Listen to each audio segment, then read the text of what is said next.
Welcome Fantasy Baseball 10. This is the Fantasy Flex for Week 8. Hope everybody had a good, safe Memorial Day weekend. Sorry the show being a day late. Went out this week with the beach or with the family to the beach.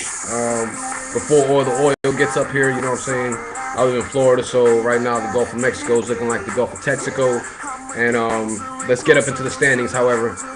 Division 1, you got the San Francisco Giants and the Short Bus Crew right now tied in first place with 5-3 records. Right behind them is Team Villa with a 4-4 record. He's 500. He's one game back in the division. Then you got the St. Louis Cardinals with a 2-6 record, 3 games back, and the Frisco Fire at 0-8, still seeking their first win on the year, are 5 games back in his division. Now we move on over to Division 2. The Polk County Pistols are 1 game ahead of the Cali Flamethrowers. The Polk County Pistols right now are sporting a 7-1 record. The Flamethrowers are at 6-2. And then you got the Aussie Abroad closely following behind at 2 games back with a 5-3 record. Princess Fielder is at 4-4, 3 games back. And the Bay Area Los Hombres are at 2-6, 5 games back in the division. Now we get up into last week's matchups. Last week's matchups put the Giants up against the Pistols. Was a tough, hardcore matchup last week.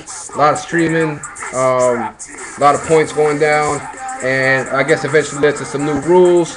But we'll get into that later, as far as my opinion anyway, but it doesn't really matter. I am more like the background dude that makes sure that these shows live on. So let's get up into that matchup. Like I was saying, the Giants went up against the Pistols. The Giants taking that matchup, giving the Pistols the first loss on the year. So big ups to Brian on that matchup. Was a tough competitor. He has some good pitchers. He's got a solid team. And I had to do what I had to do to try and compete with him, man. So 552 to 497 was that matchup.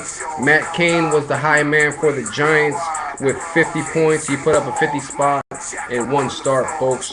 My high man was AJ Burnett with 55 points. However, he got those 55 points through 2 starts. The next matchup of the week put the Short Bus Crew, up against the Bay Area Los Hombres. The Short Bus Crew taking that matchup with a score of 362 to 224. Carlos Gonzalez was the high man for the Crew with 41 points. Howie Kendrick, the high man for the Hombres, with 30 points in last week's matchup. And now we move on up to matchup number 3, which was between the Cardinals taking on the Aussie Abroad. The Abroad took that matchup with a score of 390 to 241. Ricky Romero was the high man for the Cardinals with 33 points. John Lester was the high man for the Abroad with 54 points.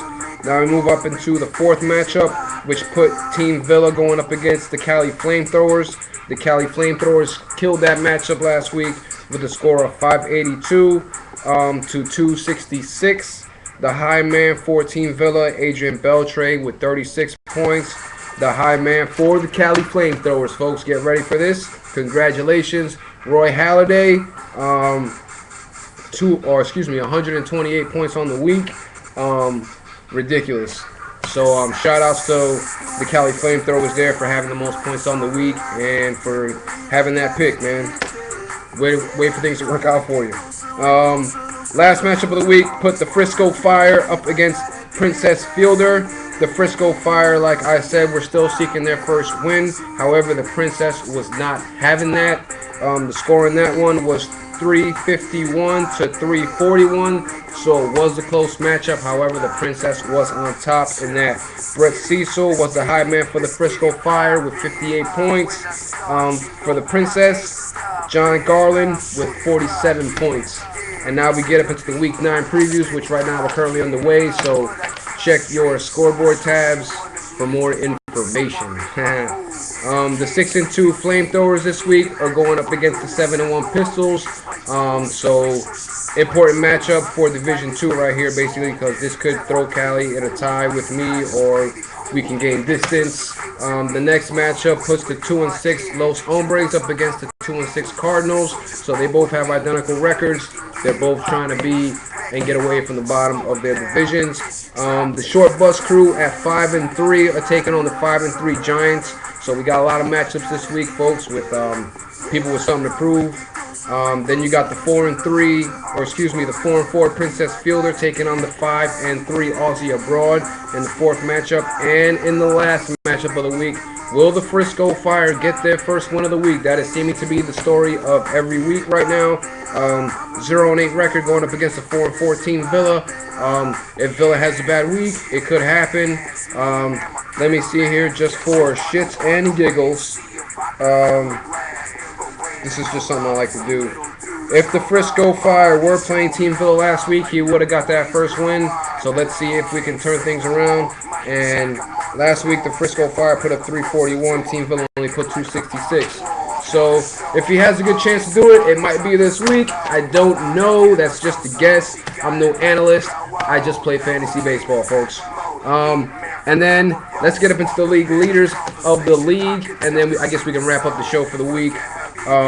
The league leaders in runs right now is going to the Pistols with 315 runs on the year. However, I'm only 4 runs up on the Giants, so that category can switch if I have a crappy week. In doubles, that is being tied right now between the Pistols and the Giants, both with 131 doubles each. Triples is going to Los Hombres. He's got 18 triples right now. However, he's only 1 triple up on the Flamethrowers, so that can change hands pretty quick. Home runs is going to the Giants. He's got 90 home runs on the year, getting ready to break the 100 mark. He's 9 up on the short bus crew.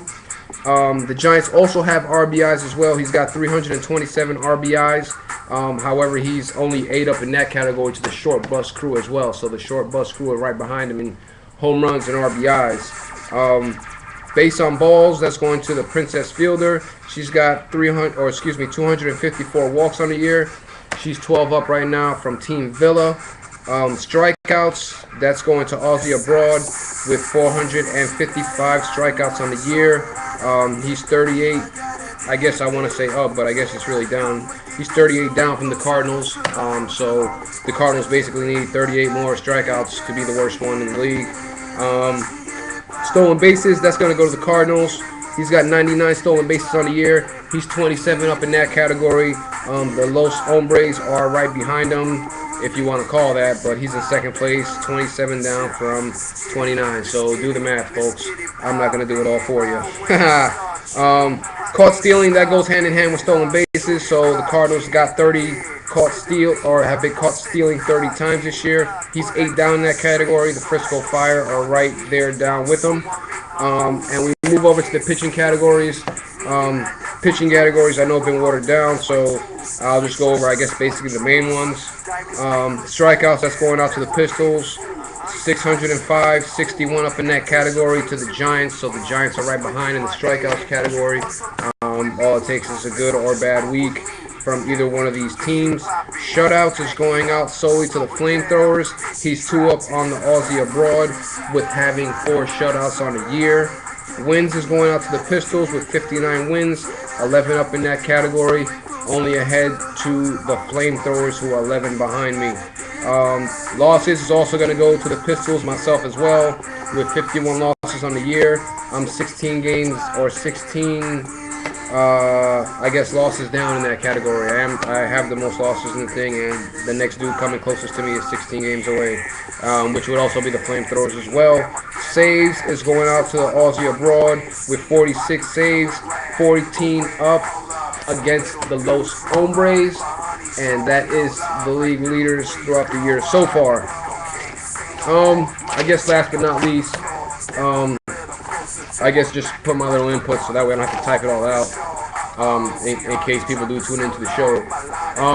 But it doesn't really matter to me. It's not my league. I'm just co-manager so I can post a show, but just my input because I manage my own league. I would just suggest if you want to control streaming, controlling streaming will be better off doing it by controlling the acquisitions than the pitching limits, just due to the fact that if, like I was trying to point out before, for those that didn't see it on the chat box or the chat roll, if you have a bunch of 2-star pitchers, it kind of hurts you during the middle of the week when you have to decide on who you want to pick, and then you have to cut somebody out at the end of the week. You want to control the streaming. I mean, I guess the recommended thing would be like 7 streams or 7 pitchers per week, but that's just my opinion. This is the Fantasy Flex. I'm out. Be good. See you next week.